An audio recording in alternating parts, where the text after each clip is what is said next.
Je n'arrivais pas à croire tout l'effort que j'avais mis dans l'organisation de son anniversaire.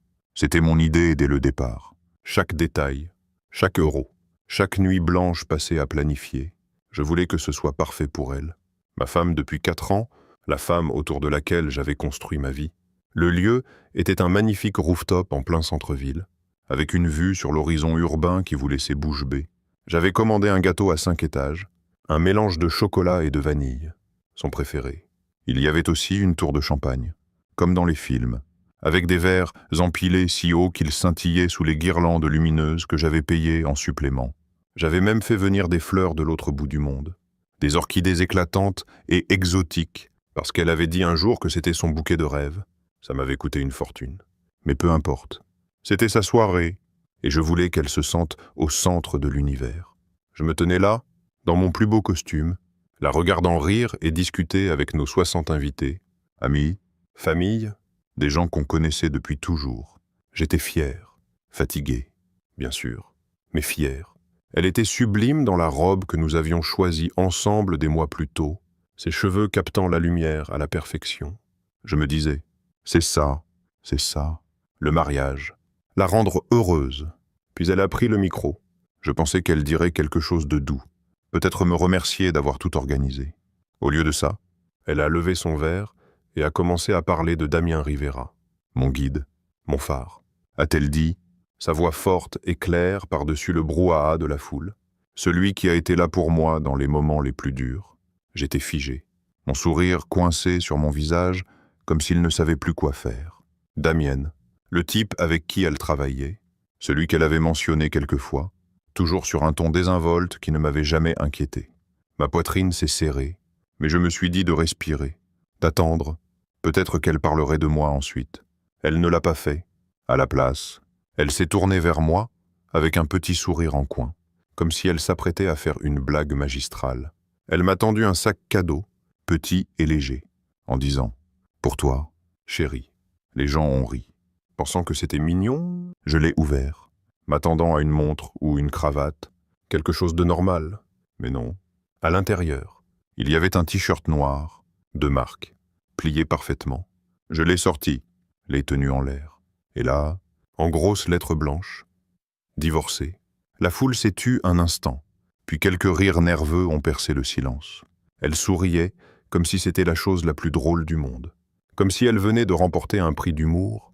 Mes mains tremblaient en fixant le mot. Divorcé, 4 ans de mariage, tous les sacrifices, toutes les nuits passées à payer les factures ou à organiser des choses comme ça, et elle trouvait ça audacieux, drôle. Ma gorge brûlait. Je sentais tous les regards sur moi, attendant ma réaction.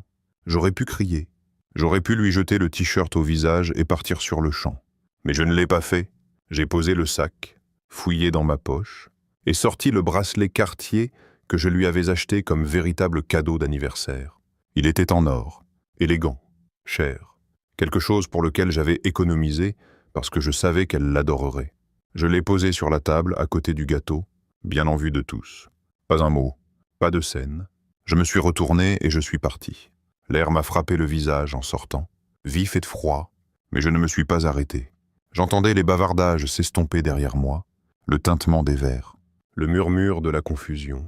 Je continuais à marcher, mes chaussures claquant sur le trottoir, mon cœur battant si fort que je pensais qu'il allait briser mes côtes.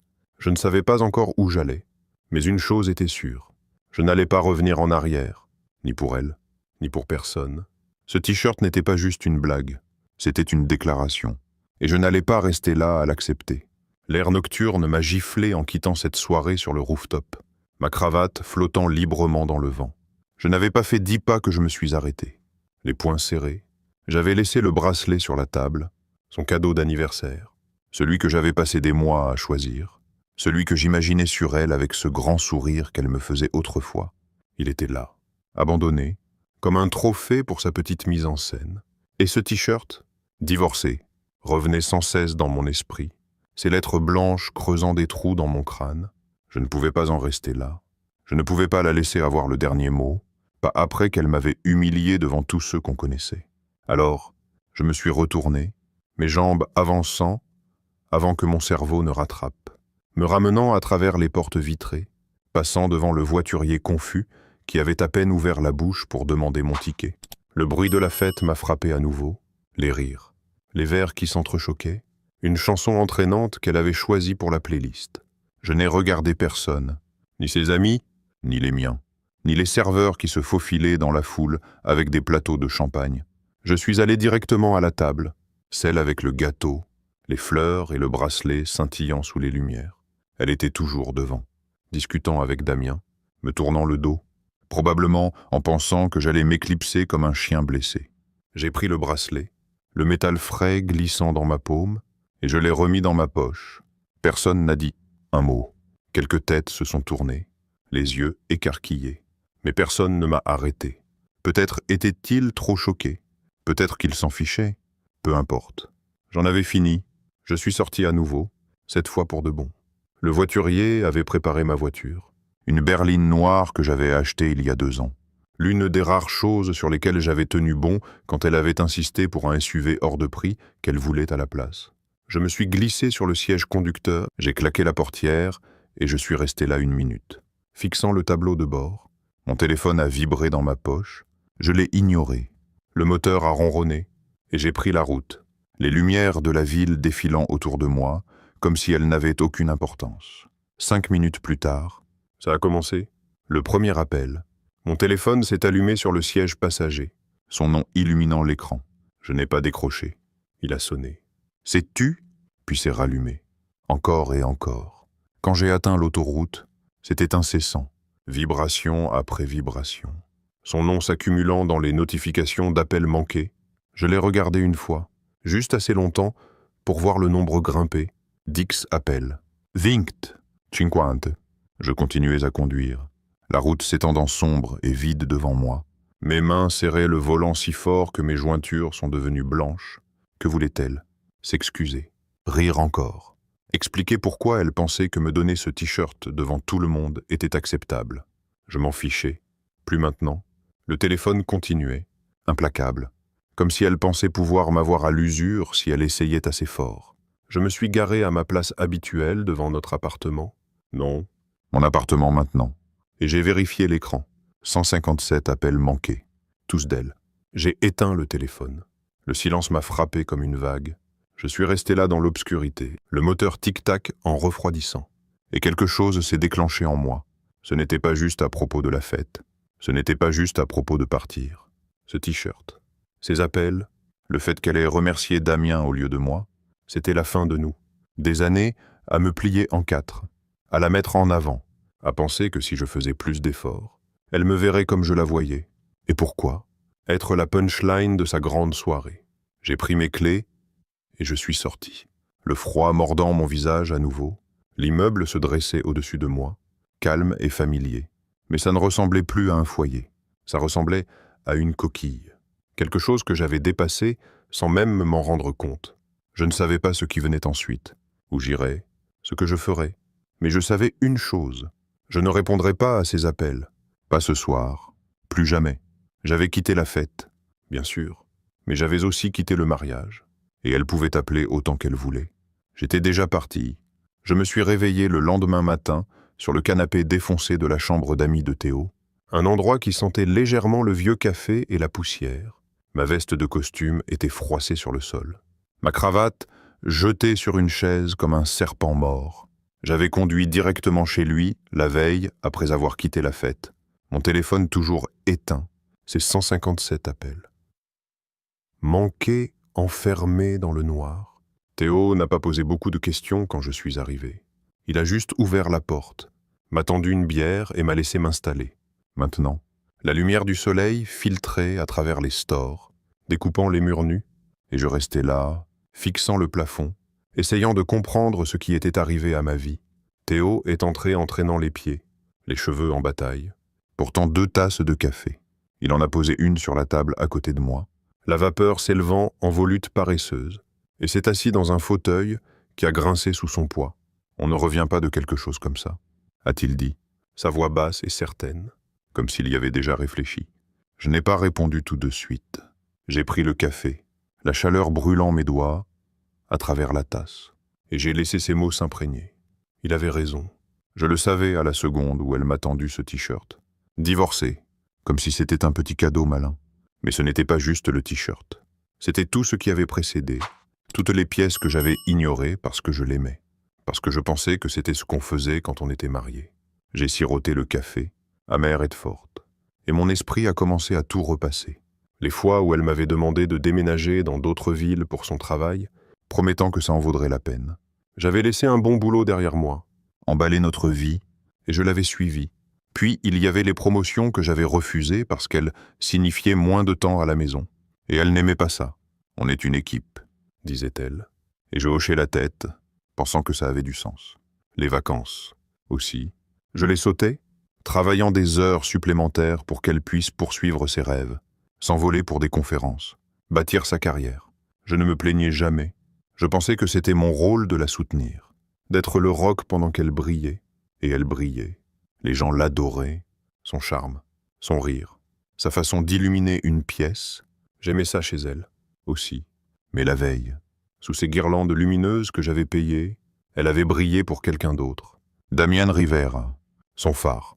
Pas moi. J'ai posé la tasse, mes mains encore tremblantes de la veille, et j'ai regardé Théo, je lui ai tout donné.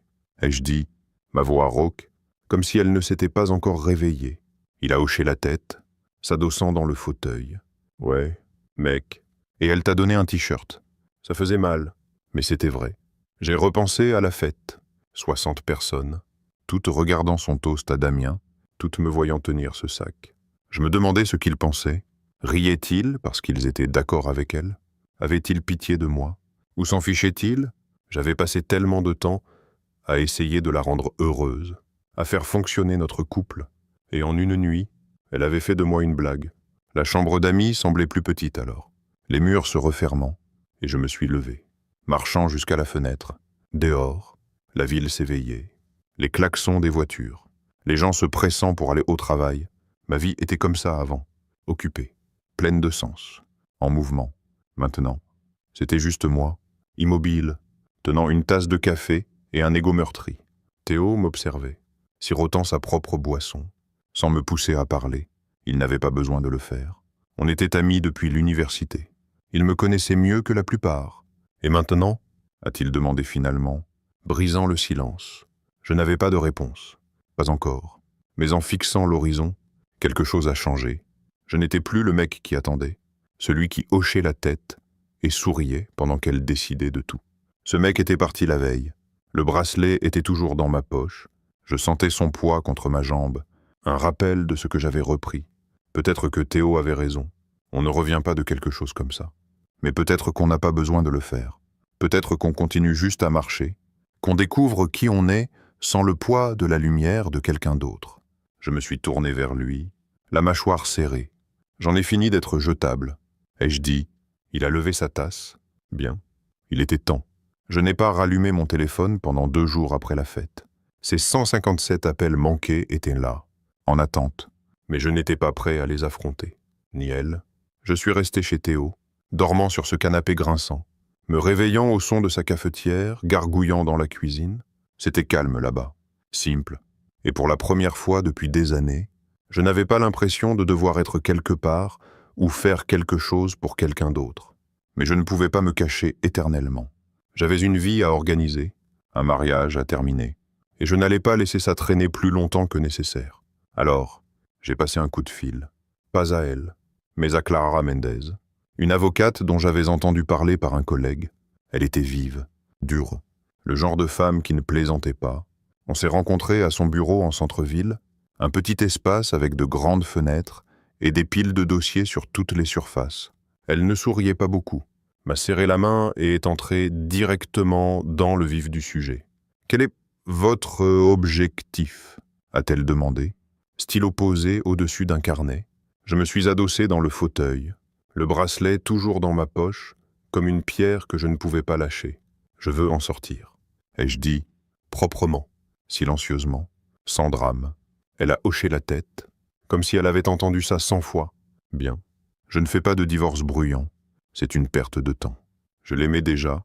Je lui ai parlé de la fête, du t-shirt, de Damien, de toutes. Elle n'a pas scellé, juste griffonné des notes et posé des questions. Depuis combien de temps étions-nous mariés? ce que nous possédions.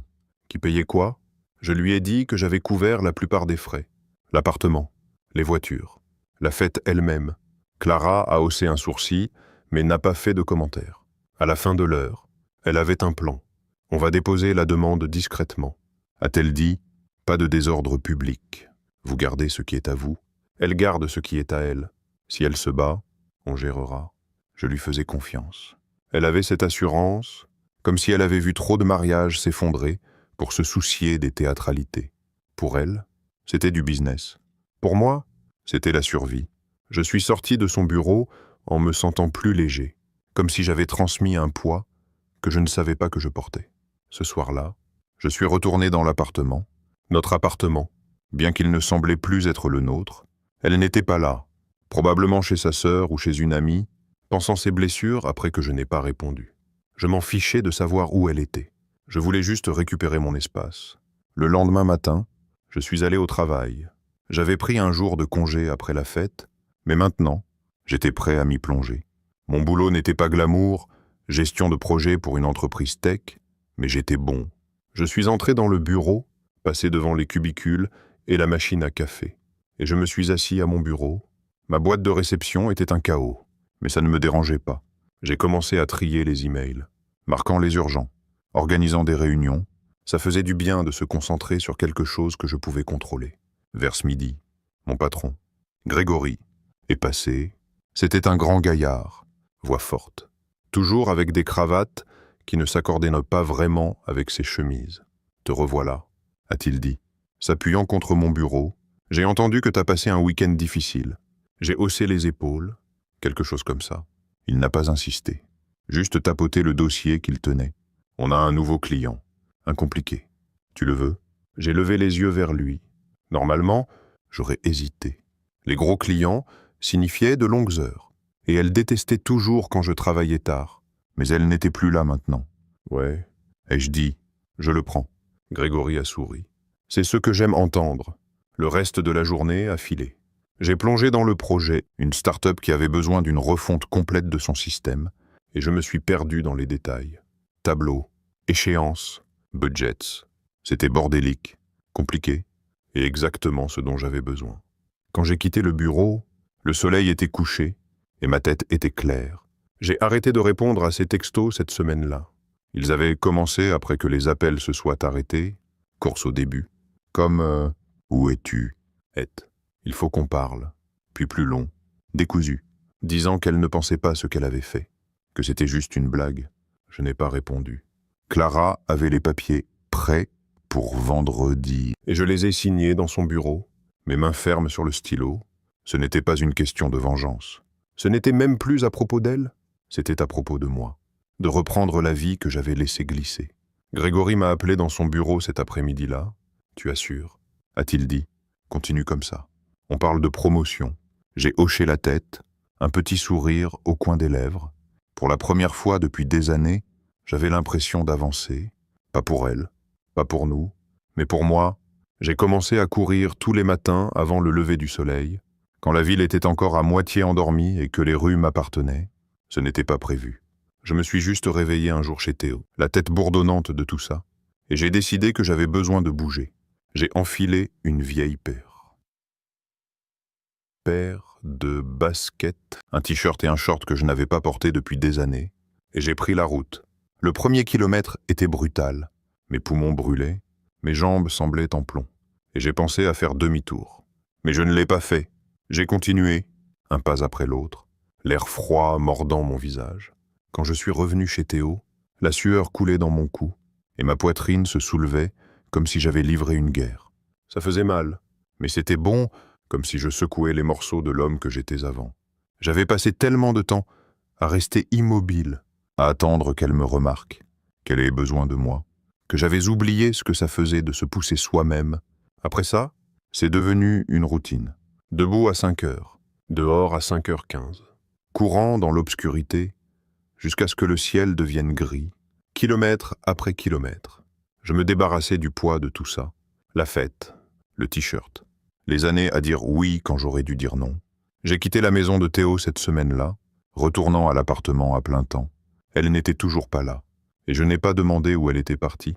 Clara lui avait fait parvenir les papiers du divorce à ce moment-là. Alors peut-être qu'elle se cachait, cherchant son prochain coup. Je m'en fichais. J'ai commencé à changer des choses. Jeter les coussins décoratifs qu'elle avait choisis, ceux que j'avais toujours détestés. Et je les ai remplacés par une couverture grise toute simple. J'ai réorganisé les meubles, transformant le salon en quelque chose qui me ressemblait.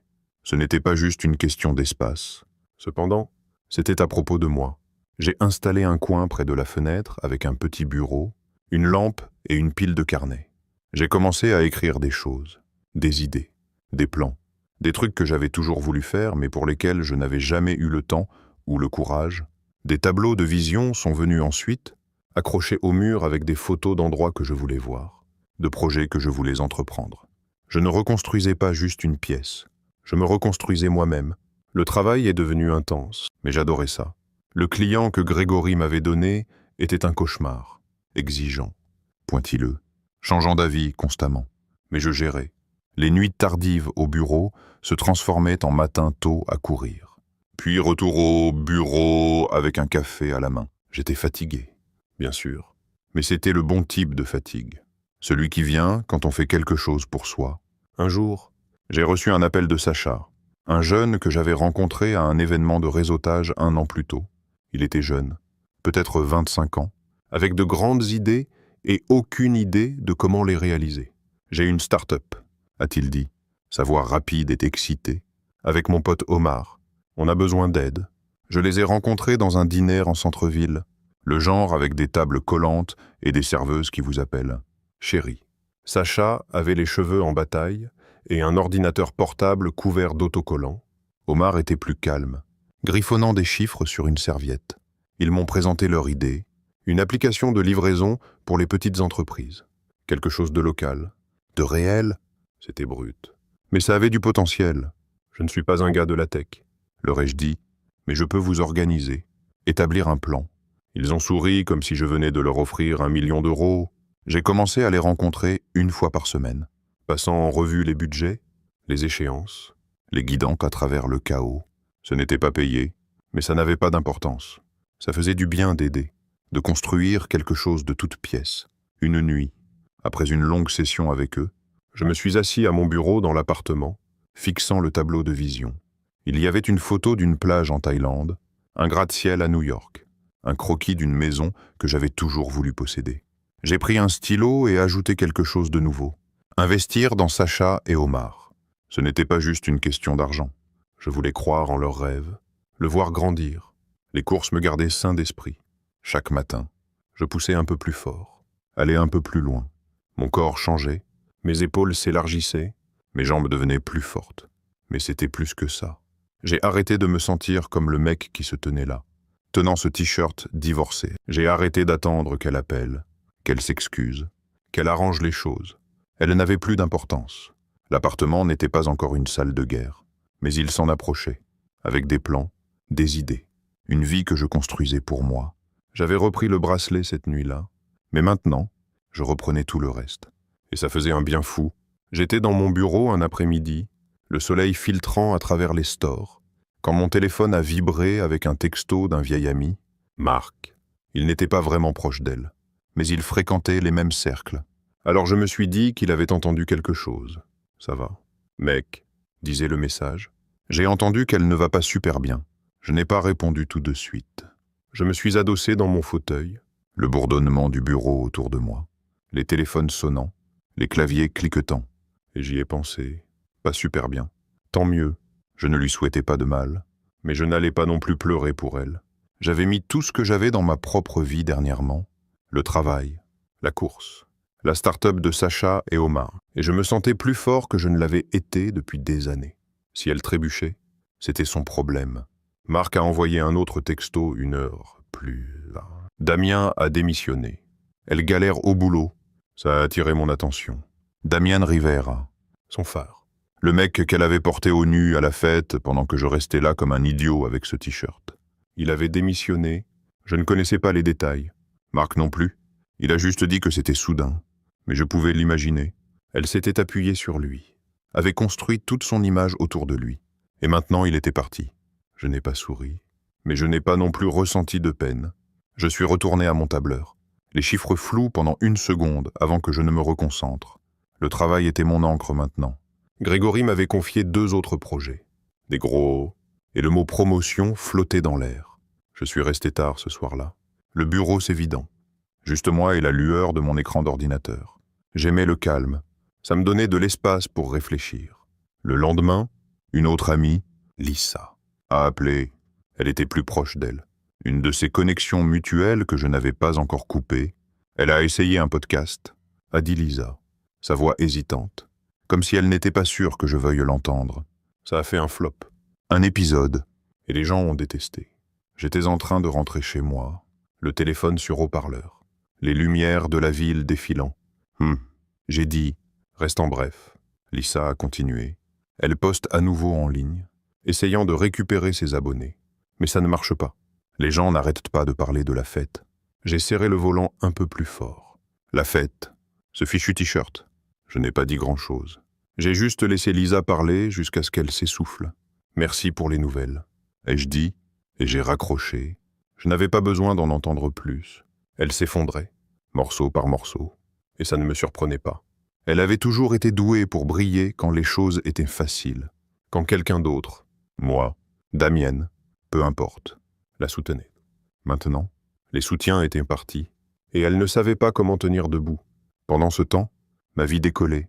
Grégory m'a appelé dans son bureau 1 semaine plus tard, a posé un dossier sur son bureau et a dit « Tu parles un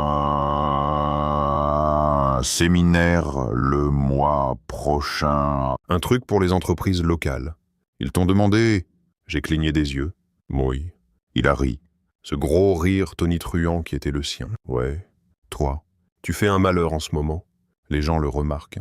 Je suis sorti de là en me sentant grand comme 10 mètres. Un séminaire n'était pas énorme, mais c'était à moi. Quelque chose que j'avais gagné. Puis est arrivé le gros coup. Un email a atterri dans ma boîte de réception, d'un type que j'avais rencontré à une conférence il y a des années. Un genre de professeur star. Nous organisons un sommet d'affaires. À Dubaï, disait-il. On adorerait que tu fasses une conférence invitée. Ton nom circule. Dubaï. J'ai fixé l'écran. Les mots s'imprégnant. J'étais passé du mec qui payait pour sa fête à celui qui recevait des invitations à l'autre bout du monde. J'ai dit oui. Évidemment. Ce soir-là, j'ai retrouvé Sacha et Omar au dîner. Leur application avançait lentement. De manière brouillonne, mais elle avançait. Et j'avais investi un peu. Une petite somme de mes économies. « T'es comme notre arme secrète », a dit Sacha, souriant au-dessus de ses frites. Omar a hoché la tête, plus discret mais tout aussi excité. Je me sentais utile, nécessaire, d'une manière que je n'avais pas ressentie avec elle. De retour à l'appartement, j'ai ajouté Dubaï à mon tableau de vision, juste à côté de la Thaïlande et du croquis de la maison. Les courses me gardaient stable, chaque matin, martelant le trottoir, mon souffle embuant l'air frais. J'étais à 6 kilomètres maintenant, mon corps plus mince, mon esprit plus aiguisé. Elle s'effaçait, son boulot, son podcast, son influence en ligne. Et moi, je montais. Séminaires, conférences, start-ups. Le monde qui tournait autrefois autour d'elle se tournait vers moi, et je ne regardais pas en arrière. Je ne la détestais pas. Je ne pensais même plus beaucoup à elle. Mais savoir qu'elle galérait pendant que je grimpais, ça ressemblait à une justice, silencieuse et propre, celle pour laquelle je n'avais pas à me battre. Je triais de vieux dossiers dans l'appartement un soir, la lampe jetant une lueur chaude sur mon bureau. Quand je l'ai trouvée, une enveloppe glissée entre une pile de déclarations fiscales et des reçus divers. Ce n'était pas de Clara ou quoi que ce soit d'officiel. C'était manuscrit, son écriture familière et bouclée éplant mon nom sur le devant. Je me suis figé 1 seconde, mes doigts planant au-dessus. Je n'avais pas eu de nouvelles d'elle depuis des semaines. Pas depuis que les textos avaient cessé et que les papiers du divorce avaient été signés. Une partie de moi voulait la jeter directement à la poubelle, sans l'ouvrir. Mais la curiosité l'a emporté. Je l'ai sorti, le papier craquant et lourd, et j'ai déplié 4 pages de ces mots me regardant en face. Je me suis assis, la chaise grinçant sous moi, et j'ai commencé à lire. Je ne voulais pas ça. A-t-elle écrit en premier, son stylo appuyant fort sur le papier, comme si elle voulait que je le sente. Le t-shirt était censé être drôle, une blague stupide. Je ne pensais pas que tu y croirais. Je me suis arrêté là, ma mâchoire se crispant. Une blague. C'est comme ça qu'elle l'appelait. Même maintenant, 60 personnes regardant, Damien souriant à ses côtés, moi tenant ce t-shirt divorcé comme un accessoire dans son spectacle comique. J'ai continué. Elle a rempli les pages d'excuses, de justifications, de souvenirs. Tu te souviens du voyage à la plage il y a 2 ans? A-t-elle écrit. Tu m'as porté dans le sable quand je me suis tordu la cheville. On était bien alors? Ouais, on l'était. Je me souvenais de ce jour, brûlé par le soleil. Rien. Elle s'accrochant à mon dos pendant que les vagues s'écrasaient autour de nous. Mais c'était avant les déménagements, les sacrifices, la lente dérive, où je suis devenu le mec qui payait pour tout pendant qu'elle courait après sa lumière. Elle a continué, son ton devenant plus doux. Tu me manques. Je n'ai pas réalisé à quel point j'avais besoin de toi avant que tu sois parti. J'ai posé la lettre 1 minute, fixant le mur. Besoin de moi. Elle avait eu besoin de moi pour organiser sa fête, pour financer ses rêves, pour rester là pendant qu'elle remerciait Damien. Mais moi, le vrai moi, pas le mari qui disait oui à tout, elle n'avait pas eu besoin de ce mec-là depuis longtemps. J'ai repris la lettre, passant à la dernière page. Je suis désolé. A-t-elle écrit? Encore et encore. Comme un mantra. J'ai tout gâché. Je veux réparer. Réparer. J'ai presque ri. Qu'y avait-il à réparer? Le mariage était fini. Les papiers signés. L'appartement partagé. Ses affaires parties. Elle m'avait tendu ce t-shirt et pensait que j'allais juste hausser les épaules. Revenir. Continuer à jouer mon rôle. Je l'ai lu en entier, du début à la fin. Puis je l'ai plié soigneusement en 2. Je ne l'ai pas déchiré ou brûlé comme dans une scène de film dramatique. J'ai juste ouvert le tiroir à côté de mon bureau, celui avec mon certificat de naissance, mon passeport, quelques vieilles photos. Et je l'y ai glissé. Ce n'était pas une ordure, pas exactement. C'était une trace, une preuve de qui j'avais été, de qui elle avait été, et de ce qu'on avait perdu. Mais ça ne changeait rien. Je n'allais pas répondre, je n'allais pas l'appeler. J'avais passé des années à attendre qu'elle me voie, qu'elle dise quelque chose comme ça, et maintenant qu'elle l'avait fait, ça n'avait plus d'importance. Les mots étaient trop tardifs, trop creux. Je me suis levé, j'ai pris un verre d'eau, et je me suis tenu près de la fenêtre, regardant les lumières de la ville. Le tableau de vision était accroché à côté. Dubaï, Thaïlande, la start-up de Sacha et Omar. C'est là que j'avais la tête maintenant. Pas dans sa lettre, pas dans le passé. J'ai repensé à la fête, ce sourire en coin sur son visage quand elle m'a tendu le sac. Elle ne voulait pas ça, foutaise. Elle avait voulu chaque seconde de ça, voulu se montrer, afficher sa nouvelle vie avec Damien devant tout le monde. Et maintenant, avec lui, parti, sa carrière qui s'effritait, elle paniquait, tendant la main vers le filet de sécurité que j'avais toujours été. Je n'étais plus ce mec-là. Le lendemain matin, j'ai couru mon parcours habituel, l'air vif et piquant dans mes poumons. 6 kilomètres sont devenus 7, mes jambes pompant plus fort, mon esprit clair. Je n'ai pas pensé à la lettre. J'ai pensé au séminaire la semaine suivante, à la conférence à Dubaï, au lancement de l'application avec Sacha et Omar. Quand je suis rentré, j'ai pris une douche. Je me suis habillé et je suis allé au travail. Grégory m'a arrêté dans le couloir, souriant. « T'es en feu en ce moment », a-t-il dit. « Continue comme ça. » J'ai hoché la tête, sentant le poids de tout ça. Pas son poids, plus maintenant, mais le mien. La lettre est restée dans le tiroir. Un fantôme que je n'avais pas besoin de combattre. Elle pouvait me manquer autant qu'elle voulait. J'avais fini de lui manquer. J'ai commencé à écrire une nuit après une longue journée de travail, assise à mon bureau, avec une bière à la main et la ville bourdonnant dehors. Ce n'était pas prévu. J'ai juste pris un carnet et laissé mes pensées s'échapper. Au début, c'était brouillon, brut, tout sur la fête, le t-shirt. Ces 157 appels manqués. J'ai écrit sur ce que ça faisait de rester là, humilié. Pendant qu'elle souriait et que la salle riait, j'ai écrit sur le fait de partir, de reprendre le bracelet, de m'éloigner en voiture. Ce n'était pas pour quelqu'un d'autre, juste pour moi. Un moyen de sortir ça de ma tête et de le mettre sur papier. Mais plus j'écrivais, plus ça devenait autre chose. Ce n'était plus juste à propos d'elle ou de nous. C'était à propos de ce qui venait après. Courir tous les matins, reconstruire ma vie, dire non à l'ancien moi qui attendait son approbation. J'ai rempli des pages avec ça, nuit après nuit. Les mots s'empilant comme des briques dans un mur que je construisais autour de moi. Un soir, après une course. Je l'ai tout tapé sur mon ordinateur. Ça semblait différent sur l'écran. Plus propre, plus net, je ne sais pas pourquoi, mais j'ai cliqué sur publier sur un site de blog aléatoire, sans nom. Juste l'histoire d'un mec anonyme. Je l'ai appelé 157 appels manqués. Pas parce que je voulais qu'elle le voie, mais parce que ça collait. Puis je l'ai oublié. Une semaine plus tard, j'ai vérifié le site.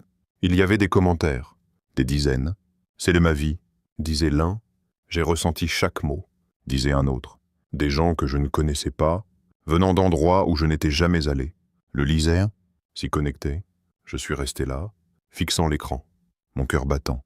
Ce n'était plus juste mon histoire. C'était la leur aussi. J'ai continué à écrire. Tous les quelques jours. Je postais quelque chose de nouveau. Comment j'avais commencé à courir pour me sentir vivant à nouveau. Comment le travail était devenu ma bouée de sauvetage.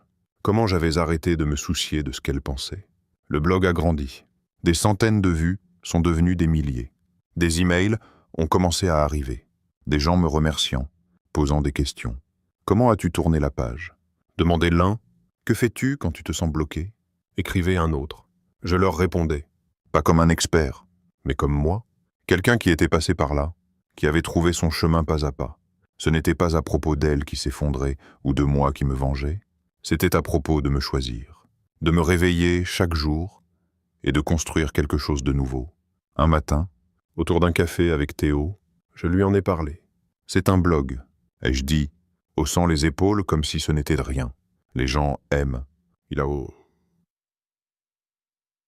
haussé un sourcil, souriant. Tes écrivains maintenant, monsieur Lastar. J'ai ri. Non, juste un mec avec un ordinateur. Mais c'était plus que ça. La semaine suivante, une femme m'a arrêté dans un café en centre-ville. Vous êtes le mec des 157. A-t-elle demandé, les yeux écarquillés. J'ai figé, ma tasse à mi-chemin de ma bouche. Peut-être. Elle a souri. J'ai lu vos trucs. Ça m'a aidé à surmonter ma rupture. Merci. Je ne savais pas quoi dire. J'ai juste hoché la tête. Marmonné quelque chose sur le fait que j'étais content que ça aide. Elle est partie, et je suis resté là, stupéfait. C'était réel maintenant, pas juste des mots sur un écran. Les gens me trouvaient, me reconnaissaient. Le blog est devenu un mouvement. J'ai lancé une newsletter, puis une page sur les réseaux sociaux. 157 appels manqués est devenu une chose. Les lecteurs l'appelaient comme ça, le partageaillant, se l'appropriaille. Des entreprises m'ont contacté, me demandant de parler, d'écrire pour elles. J'ai dit oui à quelques-unes, des petits trucs au début, comme un atelier local où j'ai parlé de la reconstruction après une trahison. 50 personnes sont venues, suspendues à mes mots, applaudissant quand j'ai fini. Puis des plus gros sont arrivés. Des panels, des podcasts, un article invité pour un magazine. Je n'étais plus anonyme. J'ai mis mon nom dessus. Je l'ai assumé. Sacha et Omar s'y sont mis aussi. Tu devrais en faire une marque, a dit Sacha une nuit ordinaire, son ordinateur ouvert sur les derniers chiffres de l'application. Des t-shirts. Mec, pas divorcé, mais quelque chose de mieux. J'ai ri, mais il était sérieux. On a échangé des idées, et j'ai aimé ça. Pas pour l'argent, mais pour le sens. Reconstruit, ai-je dit finalement. C'est le mot. Ils ont hoché la tête, et une semaine plus tard, j'avais un prototype, un t-shirt noir, lettres blanches simples, reconstruit. Ce n'était pas à propos d'elle, c'était à propos de moi, de tous ceux qui avaient lu le blog et retrouvé leur chemin. Le mouvement a grandi. Et j'ai grandi avec lui. Je n'étais plus juste le mec qui était parti. J'étais le mec qui continuait. Il pleuvait à verse un soir quand j'ai entendu frapper à la porte de mon appartement. J'étais en train d'accorder ma guitare, quelque chose que j'avais repris après des années à la laisser prendre la poussière. Le bruit était sec, insistant. 3 coups rapides par-dessus le tambourinage de l'eau contre les fenêtres. J'ai posé la guitare, mon estomac se nouant sans raison apparente. Et je suis allé ouvrir. Quand j'ai ouvert la porte, elle était là. Pas de parapluie, pas de manteau, juste elle, trempée jusqu'aux os. Ses cheveux collaient à son visage, son mascara coulait sur ses joues. Et pendant une seconde, je ne l'ai pas reconnue. Pas la version polie que je connaissais. Celle qui m'avait souri sous les lumières de la fête. Elle semblait petite, fragile, comme si la pluie avait emporté tout ce qu'elle était. « Je peux entrer ?» a-t-elle demandé, sa voix à peine audible, Je n'ai rien dit au début. Je me suis juste écarté et les laissé passer. Elle goûtait sur le sol, laissant de petites flaques près du canapé, mais ça m'était égal. J'ai fermé la porte et me suis tourné vers elle, les bras croisés, attendant. Elle n'a pas pris de siège. Elle est restée. Elle est restée là, se serrant dans ses bras comme si elle avait froid. « Tu me manques », a-t-elle dit enfin, ses yeux fixés sur les miens. On était bien. Je n'ai pas bougé, pas cligné des yeux. Les mots flottaient là, lourds et humides. Mais ils ne m'ont pas atteint comme ils auraient pu autrefois. Non, ai-je dit, ma voix est stable. J'étais bien. Oui. Tu avais de la chance. Elle a tressailli, comme si je l'avais giflée. Et puis les larmes sont venues, discrètes au début, puis plus fortes. Ses épaules tremblant. J'ai tout gâché. A-t-elle dit entre deux sanglots? Je le sais. La fête. Damienne. Toute. J'étais stupide. Je ne voulais pas te perdre. Je l'ai regardée. Cette femme que j'avais aimée pendant des années, pleurant dans mon salon. Et j'ai attendu de ressentir quelque chose. De la colère, de la pitié, n'importe quoi. Mais rien n'est venu. J'avais déjà tout ressenti. La douleur, la trahison, la lente brûlure de réaliser que j'étais invisible pour elle. Je l'avais usée il y a des mois, kilomètre après kilomètre lors de mes courses matinales, page après page dans mon blog. Elle a continué, les mots se déversant. Je pensais que je pouvais le faire sans toi. Le boulot, le podcast, tout. C'est fini maintenant. Damien est parti. Et je me noie, et j'ai besoin de toi. Encore ce mot, besoin. Elle avait besoin de moi maintenant. Quand son monde s'effondrait, quand la lumière qu'elle avait poursuivie s'était éteinte, je me suis approché, pas pour la réconforter, mais pour m'assurer qu'elle m'entende. Tu n'avais pas besoin de moi quand tu m'as donné ce t-shirt. Et je dis, tu n'avais pas besoin de moi quand tu l'as remercié au lieu de moi. Tu n'as pas le droit d'avoir besoin de moi maintenant. Son visage s'est effondré, et elle s'est affaissée sur le canapé, les mains couvrant ses yeux.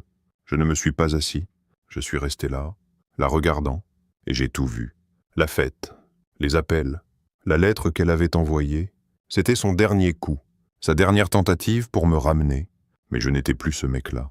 Je suis désolé, a-t-elle murmuré, encore et encore, comme si ça pouvait changer quelque chose. Je n'ai rien dit d'autre. Qu'y avait-il à dire? Elle avait fait son choix cette nuit-là, et j'avais fait le mien en partant. La pluie continuait à marteler dehors, un rugissement constant qui remplissait le silence entre nous. Au bout d'un moment, elle s'est levée, essuyant son visage avec sa manche. « Je vais y aller », a-t-elle dit, sa voix faible. J'ai hoché la tête, ouvert la porte, et regardé tandis qu'elle retournait dans la tempête. Elle ne s'est pas retournée. Elle a juste disparu dans l'obscurité, la pluie l'engloutissant. J'ai fermé la porte, l'ai verrouillée, et suis resté là 1 minute, écoutant le silence. C'était fini, vraiment fini. Pas le divorce, pas les papiers, mais la partie de moi qui se demandait encore si elle reviendrait. Elle l'avait fait, et ça n'avait pas d'importance. Plus tard ce soir-là, j'ai appelé Théo. « T'es libre ?» ai-je demandé. Il l'était. Alors j'ai pris ma guitare, et je suis allé chez lui. La pluie s'était calmée en un crachin, les rues lisses et brillantes sous les réverbères. On a fini sur son rooftop. La ville s'étendant sous nous, l'air humide frais contre ma peau. J'ai joué quelques accords. Il a tapé un rythme sur la rambarde, et on n'a pas parlé d'elle. On n'en avait pas besoin. La musique a rempli l'espace, brute et simple. Et pour la première fois depuis longtemps, j'ai ressenti une paix, pas le genre bruyant, mais celle, calme et stable, qui s'installe dans vos os. Elle était partie, et j'étais toujours là. Je me tenais en coulisses à Milan. Le bourdonnement de la foule filtrant à travers le lourd rideau, mes mains stables mais mon cœur battant juste un peu plus vite que d'habitude. C'était un an jour pour jour depuis cette nuit. La fête, le t-shirt, le moment où j'étais parti et avais repris ma vie. Maintenant, j'étais là, dans un centre de conférence élégant à l'autre bout du monde, sur le point de donner un discours d'ouverture à un auditorium bondé, reconstruire après la trahison. L'avait-il appelé? Et mon nom était sur le programme, en grosses lettres. J'ai ajusté ma cravate, lissé ma veste, et pris une profonde inspiration. Le régisseur m'a fait un signe de tête, et je suis sorti sous les lumières. Les applaudissements m'ont frappé comme une vague, des centaines de visages levés. Attendant, je suis allé au micro, le clic de mes chaussures fort à mes oreilles, et pendant 1 seconde, j'ai tout revu. Le lieu sur le rooftop, son sourire en coin, ce t-shirt divorcé dans mes mains, puis j'ai souri. J'ai organisé une fête d'anniversaire où j'ai reçu un t-shirt marqué « Divorcé ». Ai-je commencé? Ma voix claire et forte. La foule a ri, un léger murmure, mais je n'ai pas fait de pause. 5 minutes plus tard, j'ai repris le cadeau que je lui avais offert, et toute ma vie avec. Ils se sont tus alors, se penchant en avant, et j'ai continué. Je leur ai parlé des 157 appels manqués, comment j'avais quitté cette nuit et n'avais pas regardé en arrière. J'ai parlé des courses à l'aube, des nuits tardives au travail, du blog qui s'était transformé en mouvement. Je n'ai pas mentionné son nom, pas besoin. Ce n'était plus à propos d'elle, c'était à propos de moi. Des gens dans cette salle qui avaient été brisés et s'étaient reconstruits. Je leur ai dit comment j'avais signé les papiers du divorce avec Clara, comment je m'étais investi dans la start-up de Sacha et Omar, comment j'avais joué de la guitare sur le rooftop de Théo sous la pluie. La trahison ne vous achève pas, ai-je dit, les regardant. C'est une porte. Vous décidez si vous la franchissez. Les mots coulaient, faciles et vrais, et quand j'ai fini, les applaudissements ont rugi, fort, longs, tournant à travers la salle. J'ai reculé, la poitrine serrée mais pas de douleur. D'autres choses, de la fierté, peut-être, ou juste le poids, savoir que j'avais réussi. En coulisses, les gens m'ont entouré, organisateurs, participants. Un type avec un micro de podcast demandant une interview rapide. J'ai dit oui à lui, à quelques autres, serrant des mains, souriant, ressentant l'énergie de tout ça. Plus tard, je me suis assis dans ma chambre d'hôtel, l'horizon de Milan scintillant dehors, et j'ai sorti mon téléphone.